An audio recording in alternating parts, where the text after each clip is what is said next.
భారతీయ cab మార్కెట్లో ఒకప్పుడు ఓలా ఇంకా ఊబర్లదే హవా. కానీ అకస్మాత్తుగా ర్యాపిడో అనే స్టార్టప్ వచ్చి ఆ దిగ్గజ పునాదులను కదిలించింది.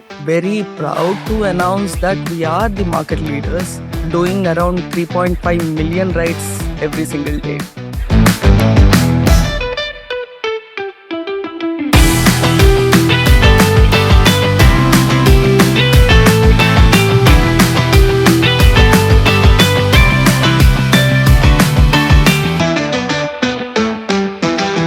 ఎందుకు వీడియో స్టార్ట్ చేద్దాం. భారతీయ క్యాబ్ మార్కెట్లో ఒకప్పుడు ఓలా ఇంకా ఊబర్లదే హవా.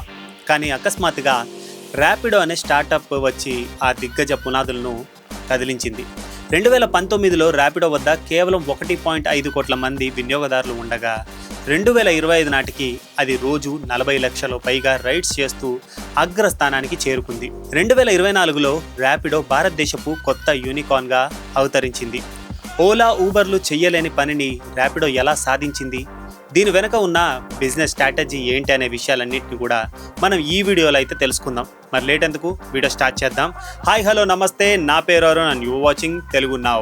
Point number 1, the blue ocean strategy. Ola ఇంకా ఊబర్లు కార్ రైడ్స్ పై దృష్టి పెట్టగా ర్యాపిడో బైక్ ట్యాక్సీలను ఎంచుకుంది. దీనికి ప్రధాన కారణం భారతదేశంలోని ట్రాఫిక్ సమస్యలు ఇంకా ప్రజల ఆదాయం. భారతదేశంలో కార్ల యజమానులు 10% కంటే తక్కువ ఉంటే బైక్ యజమానులు 49% మంది ఉన్నారు.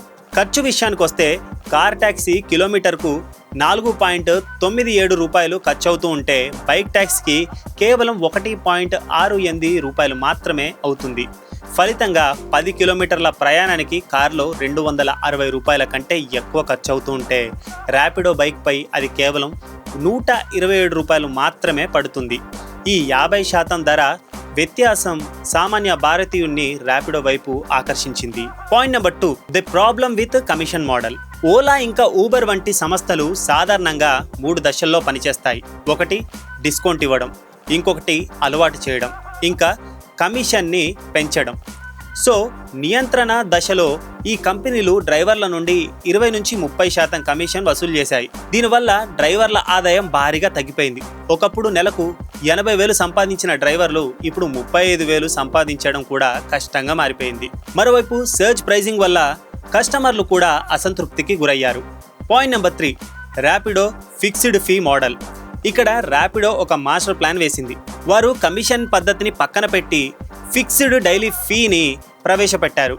కమిషన్ మోడల్లో ఒక డ్రైవరు 500 సంపాదిస్తే కంపెనీకి 125 రూపాయలు ఇవ్వాల్సి ఉంటుంది. కానీ ర్యాపిడోలో రోజు కేవలం 20-29 రూపాయలు కడితే చాలు, మిగిలిన సంపాదన అంతా కూడా డ్రైవర్దే. దీనివల్ల డ్రైవర్లు నెలకు అదనంగా 18,000 వరకు ఆదా చేసుకునే అవకాశం కలిగింది. అందుకే లక్షలాది మంది డ్రైవర్లు ఓలా ఊబర్లను వదిలి ర్యాపిడోలోకి మారుతున్నారు. పాయింట్ నెంబర్ 4, స్కేల్ ఇంకా ప్రాఫిటబిలిటీ గురించి మాట్లాడుకుందాం. ర్యాపిడో స్ట్రాటజీని మనం జీరో ద బిజినెస్ మోడల్తో పోల్చవచ్చు. తక్కువ ధరతో ఎక్కువ మంది వినియోగదారులను ఆకర్షించడం ద్వారా లాభాలను గటించవచ్చు. ర్యాపిడో ఒక డ్రైవర్ నుండి రోజుకు 30 రూపాయలు తీసుకున్న 30 లక్షల మంది డ్రైవర్ల ద్వారా ఏడాదికి దాదాపు 3,200 కోట్లకు పైగా ఆదాయం పొందుతుంది. ఇక కన్క్లూజన్కి వద్దాం. ర్యాపిడో కథ నుండి మనం నేర్చుకోవాల్సిన పాఠాలు 3 ఉన్నాయి. అవేంటి అంటే, ఫస్ట్ 1, బ్లూ ఓషన్ స్ట్రాటజీ. పోటీ లేని చోట మీ వ్యాపారాన్ని మొదలుపెట్టండి. నెంబర్ 2, భారతీయ మూలాలకు తగ్గట్టుగా వెస్టర్న్ బిజినెస్ మోడల్స్ ఇక్కడ పనిచేయకపోవచ్చు. ఇక్కడి ఆదాయ వనరులకు తగ్గట్టుగా ప్లాన్ చేయాలి. Number 3, volume over price. తక్కువ ధర ఎక్కువ అమ్మకాలు అనే సూత్రమే మన దేశంలో సక్సెస్ మంత్రం. సో ఇవన్నీ పాటించిన ర్యాపిడో ఇప్పుడు ఎక్కడుందో మీకు అర్థమైంది కదా. సో ఈ వీడియో మీకు నచ్చిందని అనుకుంటున్నాను. Hope you like it and మరో ఇంట్రెస్టింగ్ టాపిక్తో మళ్ళీ కలుద్దాం. అంతవరకు సెలవు. నా పేరు Arun, you watching Telugu now, signing off.